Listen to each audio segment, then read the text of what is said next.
Hey everybody, this is Balance from WCReplays.com bringing you another audio commentary for the site. It's copyrighted, so don't steal it. I am back after a bit of a break and bringing you a Night Elf vs. Human matchup, which is one of the matchups that was requested, although pretty much everything's been requested since my last commentary. I think this one's going to be a good one for all you Night Elf players out there. I think it's very educational and answers a number of questions that I get from fellow Night Elf players, I feel like, regarding to the human matchup, which can be frustrating. I feel like it's actually one of the more interesting matchups in the game. It's very subtle, what can make it go in one direction or another. Sometimes it looks very one-sided on one direction, and sometimes it looks very one-sided on the other, so it's just a matter of figuring out what the little decisions are that make it go your way, and I think this is a great example of a really well-handled game by the Night Elf player. So this is going to be a game between Soju from World Elite, we.soju, versus now I'm going to take a crack at this. Thurisaz? I don't know. I'm largely going to be referring to him as the human player for this game, because I'm not entirely sure how to pronounce his name. But anyways, he's from Prey, Praetorians, and he is a human player. This game takes place on Echo Isles, which is regarded by many people to be a pretty strong map for human. So this is hopefully going to answer some questions about the human matchup on this map, and it's this specifically, I'll tell you right now, is going to deal with handling the human player with a Dark Ranger first build, which is just one way to do it. It's certainly not the only way, but if you like to go Dark Ranger, this is an example of a very well executed Dark Ranger play. So go ahead and get this replay opened up and pause at the 15-second mark so we can start talking about it. Soju's perspective, 1x speed, fog of war off, etc., etc. So I'll assume you guys are all synced up, and we're going to go ahead and unpause in 3, 2, 1, and go. So yes, this is going to be a Dark Ranger build.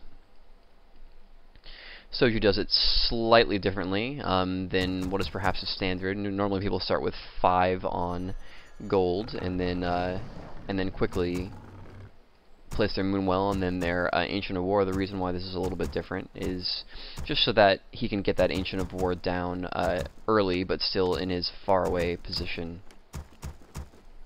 And he places the Ancient War down by the Merc camp, so he can creep it a little bit easier. Creeping the Merc camp is actually fairly straightforward with just a Dark Ranger, but having the Ancient of War helps you do it just that little bit faster, which can actually make the difference. We'll talk about that soon. So yes, this is going to be a Dark Ranger build. A lot of times Night Elf players also go Panda first, but we'll just be talking about the Dark Ranger for this game. So I guess the first question is, why Dark Ranger?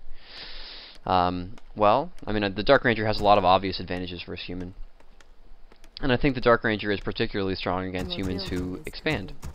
And the thing with Echo Isles is, I would say Echo Isles is probably the second most likely expansion map for a human player, next to, of course, Lost Temple. You can pretty much count on there being some sort of an expansion from the human player at some point in the game, and it's incredibly likely that it's going to happen within the first 5 minutes. You know, it's most human players, whether they creep the greens and go straight to their expansion, whether they go straight to the expansion without doing anything, or whether they creep the Merc camp first, whatever their preferred build order is, it usually involves putting an expansion up before they tech. So, with that in mind, as the Night Elf player, you have to know how you're going to stop it. And one way to play against it is by going with the Dark Ranger first. Now, the Dark Ranger is very useful against the expansion, because skeletons are incredibly good against peons, as we all know. And when an early game, the human player basically has a lot of low hit points units, which is exactly what the Dark Ranger is good against. So the Dark Ranger becomes very useful, especially if you can catch the human when he's like putting his towers up at his expansion, or you can catch him when the expansion is constructing and kill all his peasants. Dark Ranger sort of has this snowball effect, where if you kill one peasant, and the next one dies way easier because of the skeleton presence, and soon they just die very, very quickly. And if you use your skeletons correctly, and time it so that you always have skeletons when you're attacking the human, Dark Ranger can be very strong early game when the human only has tier 1. So Dark Ranger has all these things working for her, in addition to Silence being very useful late game. And of course level 6 Charm is a whole lot of fun if you can get that going. So an all-around good hero against human, and especially useful against the expansions where human is forced to stay tier 1. So you can see the way that Soju chooses to open this up is he quickly creeps the greens for a couple of skeletons, uses that Ancient of War for to give himself an easy time with this Merc Camp, and goes for the Merc Camp first.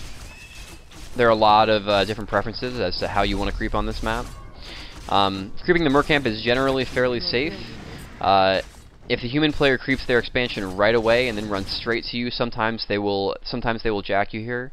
But generally speaking, you'll have enough because you'll have a lot of skeletons and hopefully the priest as well.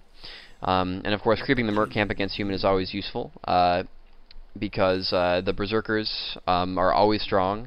They deal a lot of damage and are especially nice in a ranged army with Dark Rangers. And the priest is obviously useful against humans for dispelling water elementals, and healing is just in general good. You just have to make sure to try to keep it alive. They die very quickly. So yeah, this particular order also gives Soju a fairly simple level 3, which is nice. But the important thing to notice here from Soju's side of this match is that he does not try to actually stop the human player from expanding.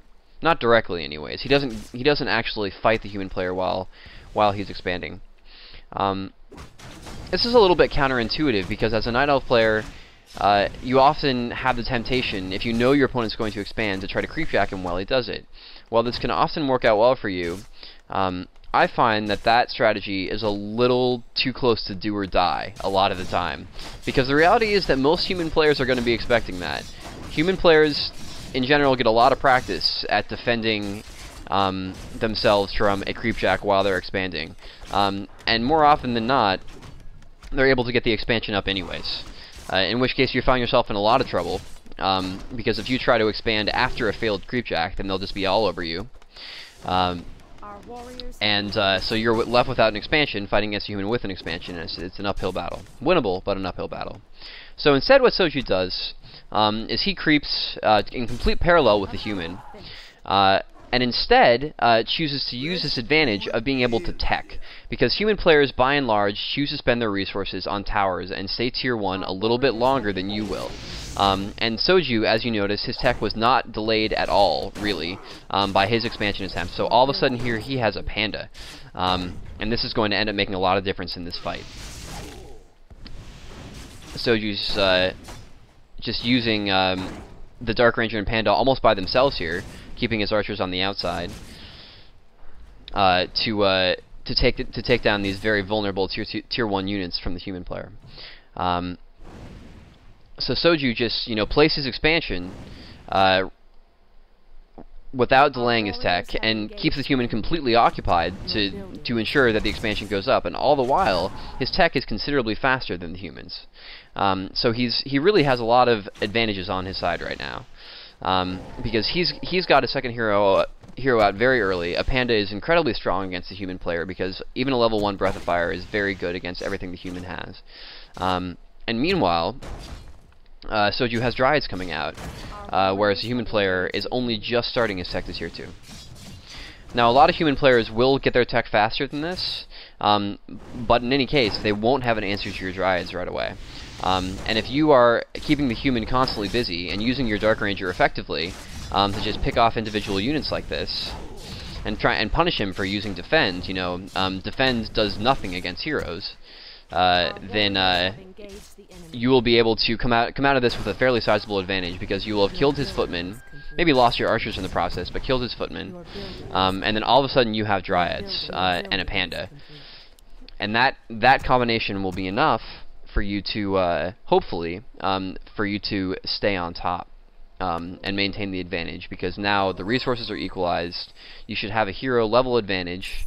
And then you should have the tech advantage with you have Dryads and him hopefully only just getting his tier 2 or not quite being there yet. And And there's that critical point where before he gets enough rifles or mortars or whatever his